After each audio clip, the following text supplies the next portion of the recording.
Control room આવેલા કોલના આધારે સુરતની મેદરપુરા પોલીસે ગત રોજ સાંજે સ્ટેશન રોડ પર આવેલા સહયોગ ગેસ્ટ હાઉસમાં રેડ કરી હતી.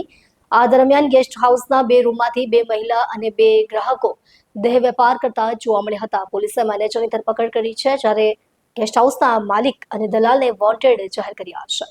સબ ઇન્સ્પેક્ટર બી કાતરિયાની આગેવાની હેઠળની ટીમે સાંજે 6 વાગ્યે આ કાર્યવાહી હાથ ધરી. તપાસમાં 120 કોન્ડોમ, QR કોડની વ્યવસ્થા અને ગ્રાહકો પાસેથી વસૂલાતના રેકોર્ડ મળી આવ્યા.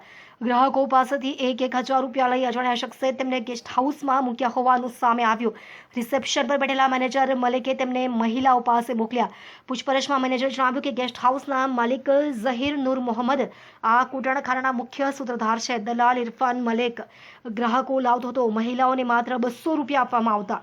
બાકીની રકમ મેનેજર, માલિક અને દલાલ વહેંચી લેતા. પોલીસે તપાસમાં જણાવ્યું કે ગ્રાહકો કે મહિલાઓની કોઈ એન્ટ્રી રજિસ્ટરમાં નોંધવામાં આવતી ન હતી.